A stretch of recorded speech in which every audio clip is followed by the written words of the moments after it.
Selamat sore pemirsa, jumpa lagi dengan Markombur lagi. Ya mungkin sedikit saya ulang tentang Markombur itu ya. Markombur sebetulnya bukan hal yang jelek, ini adalah momen di mana masyarakat bisa berdialog ringan untuk masalah-masalah yang dihadapinya. Seperti saat ini saya lihat ada masalah ringan sekali sih. Kenapa? Sangat kurang hasil karya sinema atau perfilman di Sumatera Utara. Padahal kalau kita lihat betul, kita gali, sinias Sumut ini bukan kaleng-kaleng. Kenapa bukan kaleng-kaleng? Karena tidak sedikit ternyata yang punya prestasi bukan cuma di Sumut, juga bukan di nasional Indonesia, bahkan sampai tingkat dunia kalau nggak salah. Bersama saya saat ini sudah ada beberapa sineas dan satu apa kita bilang ya, cocoknya apa Daniel ini? Kritikus film. Kritikusnya juga bukan kaleng-kaleng walaupun dia dari Medan. Dia udah kritikus internasional. Di sebelah saya ada Wari Al-Kafi. Dia sineas muda yang juga udah mulai banyak karyanya. Di sebelahnya ada Andi Hutagalung. Ini ya saya nggak tahu berapa banyak dia udah produksi ya. Cuman kalau saya pernah tahu dia punya kertas penghargaan itu tebal juga sih, nggak dikit. Kalau depan ya kayaknya mungkin kalau yang penggemar perfilman di Sumatera Utara kenal sama Daniel.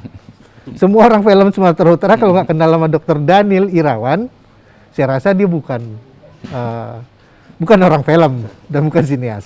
Daniel adalah kritikus film asal Medan yang sekarang banyak diminta untuk mengkritisi film di berbagai festival di dunia. Kita mulai dulu. Kalau memang bukan kaleng-kaleng, sineas Sumut bukan kaleng-kaleng ya. Betul nggak? Kalian bukan kaleng-kaleng? Tergantung. Nggak, karena kadang-kadang kaleng-kaleng ini kan, ini bahasa kita ini sebetulnya ya.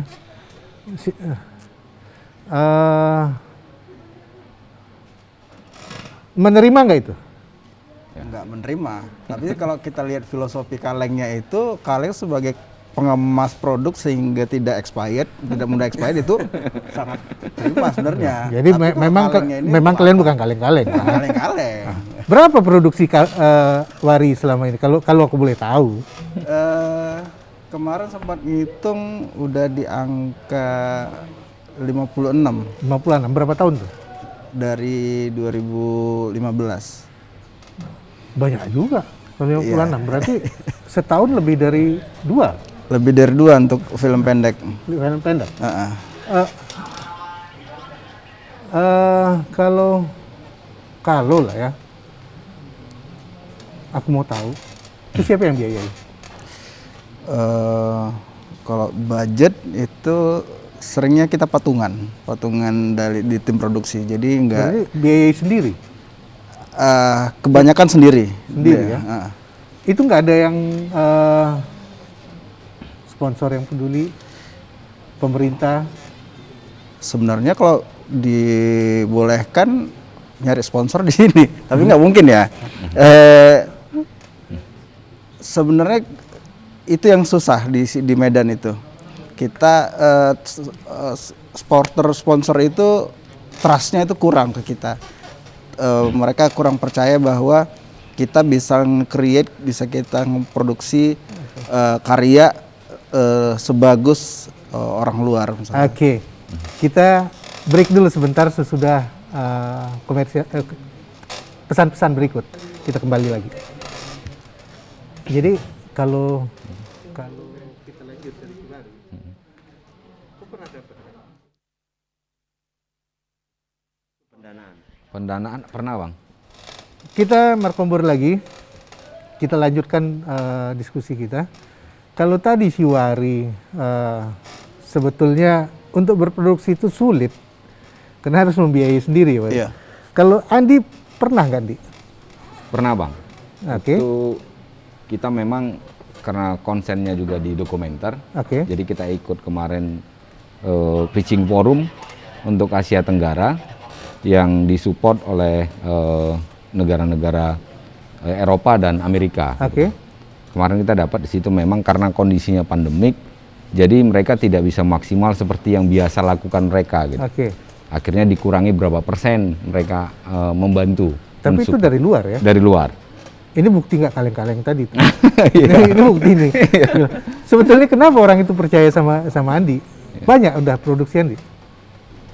Ya mungkin dilihat dari portofolio ya Bang. Oke. Dari portofolio gitu. Dan kita mengikutin yang bisa konsisten ya Bang. Oke. Bicara konsisten ini sangat berpengaruh memang untuk kita berjejaring di luar negeri gitu Bang. Oke. Jadi mereka tetap juga konsisten melihat kita. Apakah kita memang terus berproduksi, Oke. menghasilkan karya atau tidak. Jadi mereka menilainya juga dari situ, bukan hanya pitching apa yang akan kita lakukan atau kita buat film tersebut gitu. Dari situ. Itu dari luar. Iya. Dari dalam dari mana aja Andi pernah dapatkan? Kalau dari dalam negeri, saya cuma dapat dari kementerian rata-rata sih Bang. Dari kampung kita sendiri? Belum pernah ada. Belum pernah ada. Ini kenapa ini nih? Nah, kalau boleh kita lihat tanya dulu sama kritikus gitu. Ini kenapa kira-kira? Ya ketidakpedulian gitu ya. Jadi dari dulu memang kebetulan saya juga sebelumnya di Dewan Kesenian Medan gitu ya. Jadi memang pemerintah daerah kita tuh masih kurang peduli ya untuk kesenian terutama film. Oke. Terutama film gitu karena dalam pertunjukan misalnya yang terintegrasi di dalamnya ada teater, ada apa segala macam. Nah, film sinematografi ini selalu jadi apa ya, anak tiri lah boleh dibilang karena kami kan nggak punya panggung ya. Bukan anak bungsu ya, anak tiri boleh ya. Kami kan nggak punya panggung Oke. gitu ya. Jadi yang harus dibantu pasti pendanaan untuk membuat film. Oke. Tapi kan film kan sebenarnya masalah produksi pertama. Hmm. Produksi aja udah punya kendala kita di Medan karena SDM dan peralatan itu sekarang udah terlalu jauh ya. Medan udah kehilangan generasinya terlalu jauh dari tahun 70-80-an yang merupakan penghasil salah satu penghasil terbanyak film nasional. Dulu kan banyak PH yang based di Medan. Yang kedua masalah distribusi gitu. Distribusi itu bahwa kita punya karya, kita nggak tahu nih mempertontonkannya kemana. Nah itu memang dituntut memang untuk teman-teman sineas di Medan ini udah berapa kali kalau misalnya ada acara juga saya udah bilang lebih rajin mengulik media sosial dan situs-situs untuk ini menyetorkan karya kita ke festival-festival. Tapi lagi-lagi kan untuk menyetorkan ke festival apalagi kalau di luar negeri perlu dana juga gitu kan. Jadi udah dana produksinya sendiri gitu, semuanya swadaya gitu kan. Kalau di daerah lain gimana? Hah? Nil? Beda juga gitu. Nah yang ketiga yang paling krusial di Medan adalah masalah eksibisi. Ah. Bahwa kita memang kekurangan sekali ruang putar Oh, di Medan. Kita nggak tahu punya karya itu mau diputarkan di mana. Gitu. Sama sekali? Yang sekarang ada itu kan cuma kafe ke kafe. Kita nggak punya mini teater atau ya tempat ini ya tempat pemutaran bahkan alternatif. di lembaga-lembaga atau unit pelaksana teknis milik pemerintah pun nggak ada. Nah itu yang kami perjuangkan dulu juga itu ruang putar gitu kan. Nah sekarang kan ada rencananya kantor pos kita kan juga mau dibuat jadi block space gitu. Kemarin ada orangnya datang gitu. Nah itu mungkin akan sangat membantu gitu kalau kita punya. Karena yang ada di Taman Budaya Sumatera Utara itu kan sangat nggak layak ya untuk jadi ini. Itu aja nggak terurus lah. Itu gitu. kalau ya. Kalau. Itu kalau ya. Ya jadi itu terlalu banyak yang perlu dibenahi Nah, sebenarnya. kalau kita lihatlah secara real ya. Hmm. Daniel kan pasti juga tahu kawan-kawan di Sumut ini sudah bekerja. Itu di mana aja mereka kalau menurut Daniel yang nampak selama ini? Tersebar gitu. Makanya kami dulu punya wadah namanya Coffee Sumut. Coffee Sumut ini sebenarnya bukan komunitas tapi wadah untuk menampung komunitas. Oke. Sempat ada berapa puluhan komunitas tuh yang di dalam. Gitu. Tapi akhirnya ya problem-problem ini masih ini dari seluruh Sumut ya, bukan hanya Medan nih. Sampai ke Aceh bahkan ya. Orangnya ini. Tapi kemudian apa ya namanya? Ada banyak kendala di situ untuk menyatukan pikiran-pikiran, apalagi orang Medan ini memang ada apa ya, panggaron gitu ya. Ada lebih-lebihnya sedikit ya. Oke, ada Kalau lebih-lebih sedikit. Iya, kalau berkomunitas itu sering susah untuk memblending jadi satu gitu. Oke. Susah untuk menyatu jadi satu itu susah gitu. Selalu ada Walaupun visinya udah sama. ada tahanan antara yang muda dan yang tua apalagi gitu. Oke. Jadi kadang-kadang saya nggak bisa nyalain juga gitu ya. Maksudnya angkatan tua di Medan suka kali kan disebut bangkotan gitu ya. Maksudnya ini udah nggak bisa diprotes. Kalau kita mengkritik kita disalahin gitu. Sementara yang muda juga dengan semangatnya mereka perlu bimbingan bukan perlu diejek dong gitu. Jadi sejelek-jeleknya karya itu, nah itu yang saya bilang. Jadi yang lebih senior harusnya membimbing gitu. Ini Jadi kapasitas dan kapabilitas mereka sama, boleh dibilang udah sama. ya karena ada gap tadi itu agak beda memang SDM dan peralatan kita kurang. Tapi jangan lupa sekarang kan membuat film jauh lebih gampang daripada dulu. Iya, iya. Kalau dulu susah sekali untuk buat film kan perlu punya peralatan lengkap. Kalau sekarang kan HP juga bisa gitu. Jadi ya itu harusnya dimanfaatkan dengan baik gitu untuk ini ya. Apalagi belajar sekarang lebih gampang. Bayangkan aja anak SMA, SMP sekarang udah belajar buat film gitu kan. Kalau dari data yang Daniel punya lah, Hmm. di Sumut ini, Hmm. rata-rata setahun ada berapa sih produksi, entah itu film pendek, Mhm. film cerita, atau dokumenter, atau apapun yang berkaitan dengan sinematografi yang dilakukan anak-anak muda di Sumatera Utara ini. Nah, inilah yang kami lakukan dulu pendataan selagi saya di Dewan Kesenian Medan itu kami melakukan pendataan, tapi karena pandemi terhenti gitu ke tiap-tiap daerah yang punya komunitas film untuk mendetek berapa banyak sebenarnya film pendek yang dihasilkan di Sumut, di Medan terutama ya. Kalau itu karena skupnya Dewan Kesenian Medan di Medan, tapi nggak tertutup juga untuk keseluruhannya gitu. Jadi banyak sebenarnya Om. Cuman memang ya kelemahan-kelemahan itu gitu ya. Di Medan itu ya memang yang paling menonjol ya ranahnya Bang Galuh, dokumenter gitu, dokumenter karena memang banyak sih kalau mau ditelusuri masalahnya, mungkin karena dokumenter memang beda dengan fiksi gitu ya. Seringkali di daerah masih ada benturan, semuanya mencoba menjadi nasional, semuanya mencoba menjadi Jakarta-Jakartaan.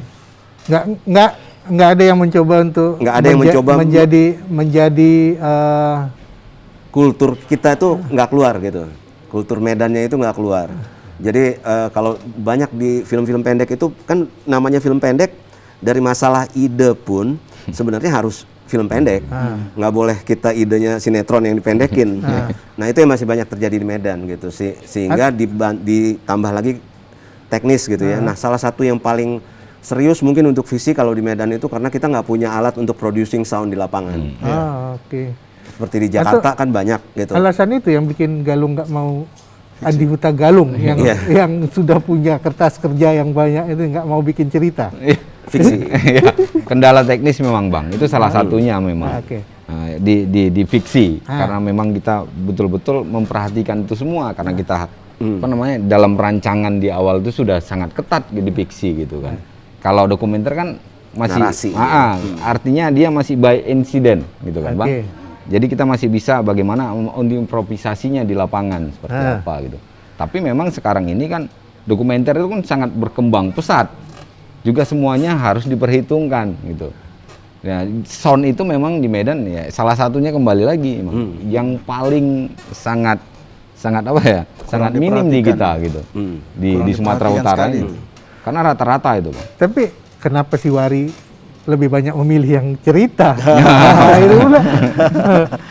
Nah, sebenarnya kalau beratnya di dokumenter untuk Wari sendiri, dokumenter itu untuk satu produksi karya aja itu bisa memakan waktu lebih lama, bertahun malah. Nah, sedangkan kalau di fiksi kita bisa mendirect, bisa meng-create untuk dari 1 bulan itu bisa sekian episode gitu kan. Nah, itu ya kenapa Wari lebih milih fiksi dibanding dokumenter. Tapi faktanya kalau menurut Daniel dan menurut Andi, Kembali ke alat kan.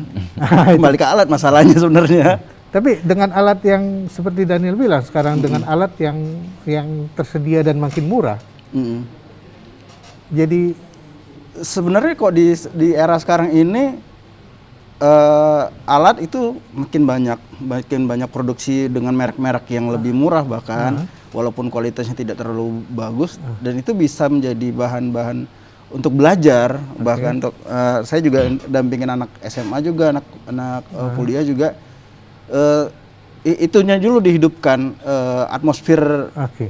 mereka mau nih buat produksi gitu. Jadi Oke. kalau dari awal kita udah sugesti buat film susah tuh, mereka nggak mau belajar gitu. Nah, kalau ngelihat dari cerita mereka berdua, Daniel, apa kira-kira festival yang ada di sini kurang? Aku tahu ada beberapa festival pernah ada di Sumatera Utara. Ya. Entah itu film anak atau film pendek atau segala macam. Dulu ada festival film anak gitu ya. Kemudian ada festival film, beberapa festival film yang diselenggarakan beberapa media juga ada gitu ya. Tapi memang masih kurang nih.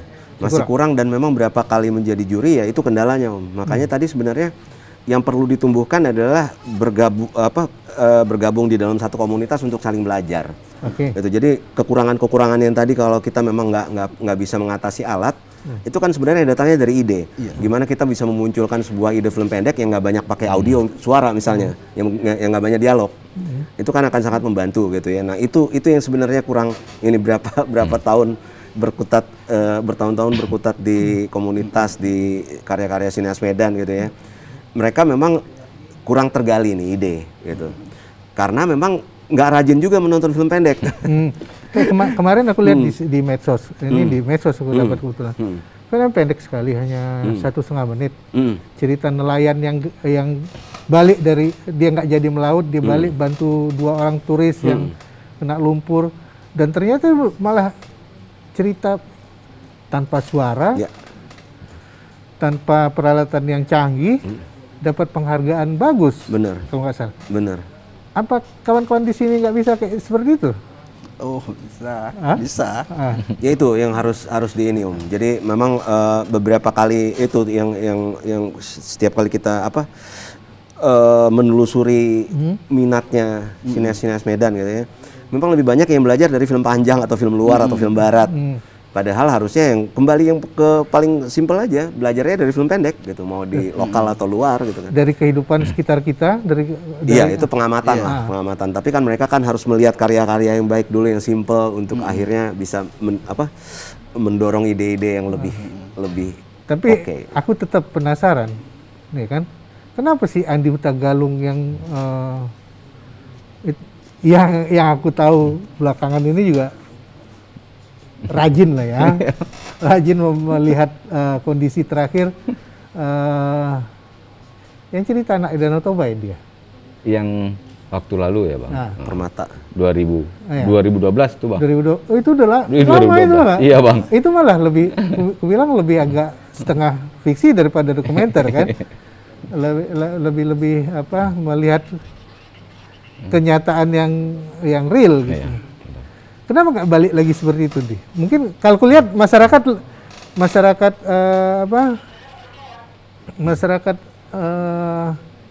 lokal senang melihat seperti itu kan. Iya. Kalau kulihat di medsos bagus Iya. penghargaannya. Ya, ini sekarang aku lagi proses Bang. Nah, tapi aku sekarang ini mudah-mudahan bisa rilis nanti waktu dekat ini. Itu ya tentang problem masyarakat juga yang dekat dengan kita soal limbah peradaban. Oh, tetap dokumentasi tapi ceritanya lebih bagus, lebih realistis. Iya. Oke.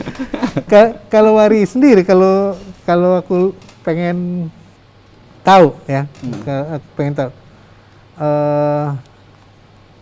apa yang akan Wari lihat di masa pandemi ini? Situasi, perubahan kebiasaan, dan peluang. Ada cerita yang bisa dibuat di situ? Ada beberapa hal yang bahkan udah jadi gitu. Jadi kalau kayak kita nggak punya tempat eksebisi, sekarang ada platform-platform yang bisa kita post kan, sehingga itulah jadi alat putar untuk produksi kita. Jadi platformnya ke medsos, larinya ke medsos alternatif. Itu alternatif yang ini wajar nggak, Neil? Wajar Om, tapi kan sebelumnya kan Wari dengan teman-teman kan punya layar indie project. Maksudnya kan mereka mengumpulkan karya-karya itu, misalnya 3 atau 4 film diputarkan di satu sesi gitu. ya ini struggling gitu. Kadang-kadang rame banget yang nonton ya, Ri. Banget. Gitu ya. Rame banget gitu. Overload malah. Nah, yang sering terjadi di Medan adalah pada saat pemutaran rutin dilakukan, pertama, kedua, ketiga, keempat rame gitu. Kemudian pelan-pelan makin sepi, makin sepi, makin sepi. Kayak- Nah itu yang harus didorong sebenarnya. Itu harus didorong. Tapi kalau kayak medsos, saf kayak saf masjid di bulan puasa ya. nah itu budaya juga kali ya Om ya. Di Medan kan kalau buka restoran yang baru rame banget Iya. pertama, ngantri gitu. Nggak, berarti kan memang udah harus ada inovasi-inovasi terus. Iya, Iya. Ini harus kalau ada- aku bilang harus ada malah perubahan. jadi tantangan, betul. Iya, Kan? itu ini sebenarnya PR dari kami lah tim penyelenggaranya. Nah, karena dari pandemi kemarin itu sampai sekarang ini kita nggak berani muter, nggak berani. Bahkan kita sudah buat festival, tinggal pengumuman malah nggak berani putar karena memang banyak sekatan yang harus kita lewatin dan kita belum berani buat event. Enggak, kalau kita putarnya, kalau tadinya secara konvensional pakai kafe atau pakai segala macam, ganti kayak kita biasa kalau seminar sekarang pakai Zoom. pakai Zoom atau pakai segala macam. Mungkin kalau Feel-nya dalam beda lah. iya. Feel-nya beda. Kita Feel- pengen feel. bukan feel-nya ya, menuntut orang untuk mendonasi gitu ya. Kalau di platform online itu memang agak susah tuh. Iya. Gitu. Dibandingkan kalau kayak acara layar indie project itu kan seperti temu komunitas. Silaturahminya Iya, Dok, yang tiga penting. dari komunitas film terpisah mereka ngumpul gitu kan, karena itu juga kendala kan di Medan itu. Iya. Kalau satu komunitas punya film, komunitas yang lain nggak mau nonton tuh kalau nggak dipaksa. Gitu. Oh. Jadi emang harus ada pemaksaan. Gitu. Jadi digabungkan Pada- bertiga kan enggak, semuanya saling nonton gitu. Ini kurasa jadi tanda tanya besar di sini ku. Masing-masing mereka punya kapasitas dan kapabilitas yang luar biasa, ya kan? Bahkan kemarin salah satu kawan kita sempat jadi nominator di FFI, ya kan? Si Andi sendiri juga berapa kali dapat penghargaan dari luar negeri, kan? Tapi kalau nggak bersatu, cemana? Kenapa kira-kira kalian nggak bisa bersatu? Nah ini jadi PR ini kurasa. Kalau itu kan yang udah tua-tua tuh yang bangkotan nih. Nah, kalau kita yang muda-muda malah membangun layar indie project itu dengan semangat jangan lakukan lagi kesalahan yang udah pernah terjadi di generasi yang sudah pernah ada gitu kan. Artinya justru 2-3 film yang sudah pernah tayang kita bangun lagi, kawan-kawan yang bahkan yang belum ngerti film, yang anak-anak sekolah, anak-anak kampus yang ada jurusan sinematografi kita undang, kita ajak nonton, kita buat diskusi. Karena yang dirindukan itu adalah bukan nonton filmnya, Bang, tapi setelah nonton diskusi. Oke. Sesi diskusinya tuh silaturahmi. Dari diskusi itu sendiri terbangun nggak sinias baru? Iya, iya. Berarti ada dong regenerasi. Ada. Nah kalau ku tengok si Andi ini kan masuk, nggak tahu lah aku masuk yang muda atau masuk yang tua, nggak tahu. Nah gimana Andi ngelihat fakta yang tadi kita bilang tadi? Kenapa nggak bisa nyatu? Ini sebenarnya ya selalu dicoba ya Bang. Kalau aku lihat memang di kita kekurangan seorang yang Figur. atau pandai ya Bang, pintar lah mengatur ya Bang, manajerial sebenarnya. Dengan kemampuan dia untuk manajerialkan sebuah organisasi. Karena kenapa? Kita selalu melakukan itu memang orang pekarya. Oke. Yang tiba-tiba nanti dia berkarya gitu atau dia memproduksi akan tinggal ini sebuah komunitas ini. Iya. Yang aku lihat seperti itu. Oke. Jadi begitu ada kerjaan hilang semua, gitu loh. Jadi seharusnya jangan kalian lah yang mengurus. Iya, gitu. seharusnya gitu Bang. Sebaiknya seperti itu. Jadi dia memang tetap dia. Di luar dari tim produksi. Iya, Oke. gitu. Jadi tetap dia yang memikirkan untuk itu, gitu. Jadi kalian cuma produksi. Seharusnya seperti itu, gitu Bang. Jadi ada orang lain yang berpikir menyatukan atau ngumpulin. Iya, gitu. Harusnya ada yang menangkap ini karena kenapa? Pikirku di Sumatera Utara potensinya sangat besar sebenarnya. Walaupun sebenarnya yang kita tinggal ada Sumatera Utara adalah KW2 dan KW3 gitu kan, Bang. Iya jelas kalau aku ngelihat seperti itu, Bang, gitu. Kenapa? Karena kalau dia bicara industri perfilman, dia pasti nggak akan bertahan di Sumatera Utara. Dia pasti akan pergi ke Dengan tempat pernyataan itu aku jadi yang terbaik. bertanya, jadi kok Andi masuk ke KW berapa nih? Ya mungkin bisa KW 2 lah bang. Tapi memang ya kalau kita yang tinggal di sini adalah orang yang tersesat di ruangan. Oke. Kalau aku melihat seperti itu gitu. Nah, KW 2 aja kayak gini coba. Gimana KW super? Itu yang aku lihat tuh. Pikirku kawan-kawan yang di luar misalnya kawan-kawan pekarya, ini yang harus bisa melihat itu gitu. Ini ada potensi besar. Bagaimana sih sebenarnya manajemenin kawan-kawan ini untuk bisa ya menjadi, kalau memang kita pingin menjadi industri film ada di Medan, mungkin dimulain dari situ gitu, Tapi kecil-kecil. Gitu. kayak Daniel tadi bilang, ada kopi. Ada kopi, Nah, ada kopi. tapi orangnya di dalam juga pekarya bang. Oh, Nah, itu problemnya di situ gitu. masalahnya di situ ya. Ah. Memang faktanya begitu, Dok? Iya, jadi yang dibilang betul gitu. Nah, makanya sekarang memang tergantung kita untuk menjembatani gitu ya. Maksudnya kan kita gap dengan gap yang ada gitu ya. Bukan hanya gap usia aja antara komunitas dengan komunitas yang tadi sempat kita singgung sebentar. Industri di Jakarta gitu ya. Mereka pasti pergerakannya pesat dan di Jawa lah terutama. Jogja juga, kemudian yang di Jawa gitu ya.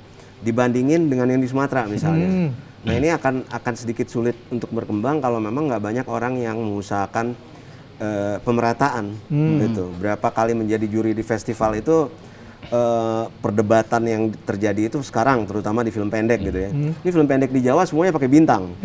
Gitu kan. Jadi perhatian itu pasti akan tertuju Pak, karena secara produksi, secara acting pasti semuanya jauh lebih baik. Maksudnya Gitu. bintang ini apa nih? Pakai aktor besar gitu. Jadi Aktor nasional? aktor nasional, film pendeknya pakai Christine Hakim, pakai Reza Rahadian, pakai Widiawati, gitu. Di festival yang sama juga ikut Kita dari Medan? kita dari Medan, nggak usah dari Medan lah, maksudnya dari Lampung, dari Palembang atau dari mana gitu ya. Nah itu pasti akan sulit. menjadi Kenapa bukan nggak usah dari Medan? Kenapa? Enggak, maksudnya bukan hanya dari Medan gitu, Oke. bukan hanya dari Medan. Jadi dari seluruh Indonesia dalam ketemu dengan penjurian, bintang-bintang. Dalam beberapa kali penjurian ini pasti akan jadi gap yang sulit diiniin, maksudnya menyisihkan untuk memilih misalnya 8 atau 10 nominasi pun kadang-kadang didominasi oleh film pendek yang dibuat oleh tenaga-tenaga profesional. Itu mereka pakai dibayar atau? Enggak, kadang-kadang komunitas kemudian ada juga yang dapat bantuan dari pemerintah kan, tergantung festivalnya. Enggak, Kalau maksud tuh aturannya. Si bintang tadi. Sebuah produksi masuk dalam bintang, produksi lokal masuk bintang kelas nasional. Oh, dibayar, pasti dibayar. Cuma kadang-kadang kan pasti bantuannya beda ya. Oke. Maksudnya kan budget tarifnya akan beda. Oke. Yang dibuat film pendek dan komunitas pasti beda gitu. Seperti juga kalau kayak di IKJ gitu kan, untuk film-film tugas akhir kan mereka juga pakai aktor-aktor yang udah dikenal karena memang industrinya di Jakarta. Ada budget berarti kan? Ada budget. Budget gitu nggak bisa kita kejar, Pak Hari? Bisa. bisa aja dulu, yang penting yakin ya. Yang penting yakin. Masalah proposal yang ditolak itu nanti. Yang penting kasihan kan dulu. Pernah ngajukan Terakhir untuk film Medan itu yang produksi layar lebar itu dipegang sama Bang Ponti, itu dibantu oleh Polda tuh. Nah, itu sang prawira. Kebetulan ada di dalamnya juga sebagai kru kan. Nah, bisa kok, walaupun kualitasnya tidak sebagus yang dijuriin oleh Dr. Daniel ya. Tapi kurasa itu juga kenapa film fiksi kita di sini belum begitu melejit ke atas, sementara dokumenter yang dikerjakan sama Andi langsung bisa melejit go internasional gitu ya. Apa memang itu salah satu penyebabnya? Iya, SDM dan peralatan. Jadi memang itu tadi maksud saya, untuk menjembatani ini gitu kan. Ya kita perlu ada wadah organisasi yang bisa membuat workshop secara teratur gitu. Jadi untuk mengejar ketinggalan itu gitu, kita perlu juga bantuan dari pusat, dari pusat industrinya. Jadi kalau misalnya ada entah dari dewan atau entah dari organisasi yang lain ataupun sekadar dari komunitas gitu, atau orang yang peduli, nah kita bisa membuat ada workshop secara teratur yang mendatangkan talenta dari Jakarta lah ya, dari Jawa atau Ini apa, untuk masalah teknis sound editing termasuk gitu. Jadi Sebetulnya kalau kita cerita-cerita betul, Mm. apalagi dengar lagu anak Medan, Mhm. itu kan begitu mengerikan ya anak Medan kalau dia merantau kan, Iya. Iya. ya kan? Ada nggak kepedulian dari perantau-perantau Medan ini yang kalian coba hubungi atau coba menghubungi kalian yang ingin, ayolah kita buat yuk gitu. Iya. Nah, gitu. Seperti yang dilakukan Riri Riza di Makassar misalnya. Jadi seperti itu. Jadi sinias yang memang udah ke industri balik lagi ke daerah untuk membina komunitas film di daerah. Gitu. Ada beberapa percakapan dengan orang teman-teman yang udah di Jakarta gitu, tapi memang belum terlaksana sih sampai sekarang. Nah, itu yang perlu rasanya yang perlu dikejar tuh yang seperti itu gitu. Iya. Daniel sendiri pernah lihat Mhm. hal itu terjadi Kalau di luar Medan ada, di luar Medan. di luar Medan. Di Medan belum. Kenapa? Di Medan belum. Nah, itu tadi. Gitu. Gapnya itu masih ini. Nggak, antara misalnya kayak antara dewan kita, Mm. pemerintahan kota, kabupaten atau segala macam yang kita punya, Mm. atau perwakilan kita di Jakarta, itu memang nggak peduli. Apa kalau Daniel sebagai kritikus melihat mereka peduli nggak?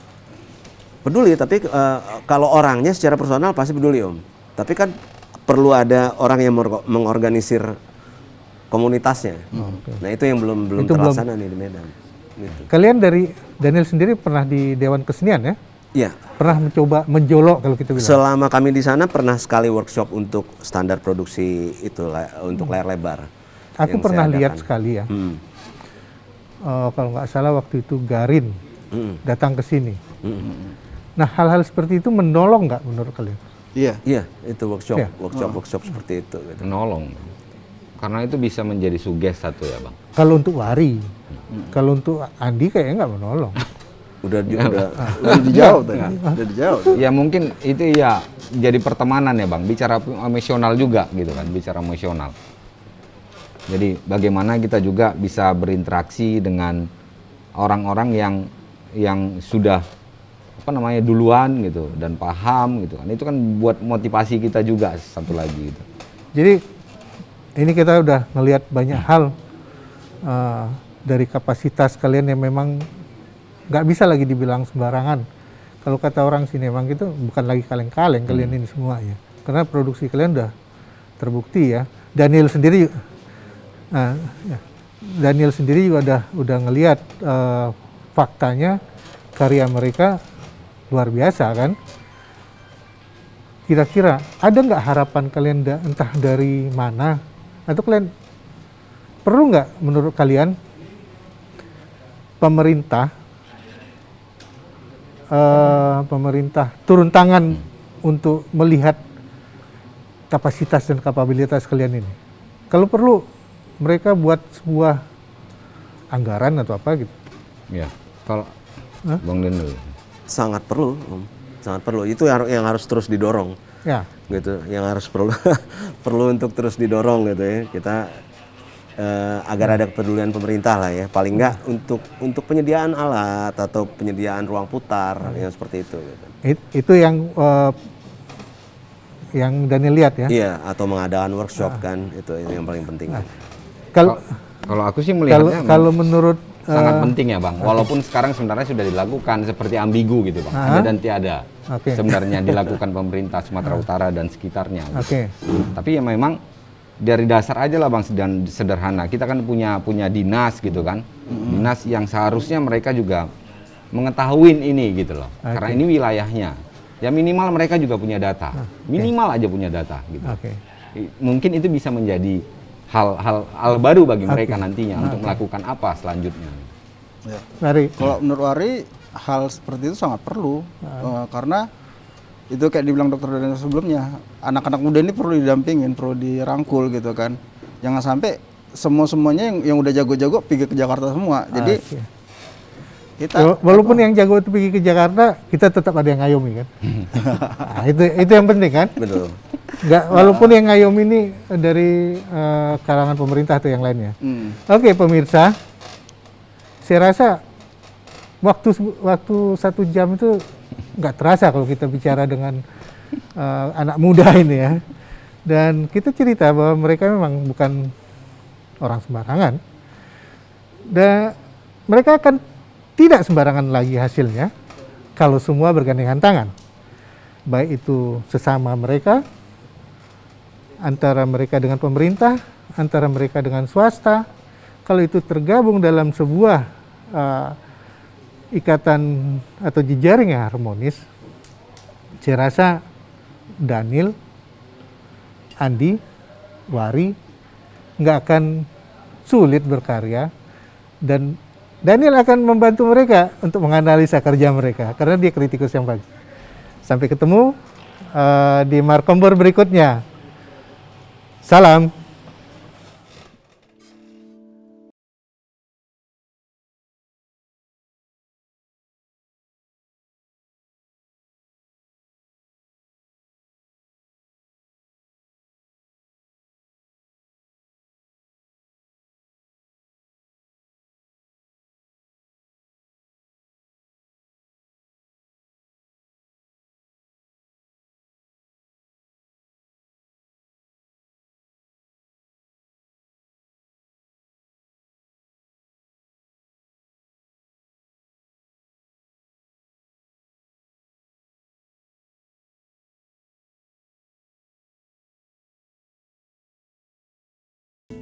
Tapi itu benar tuh. Jadi memang Kerry, sorry ya Kerry, enggak, karena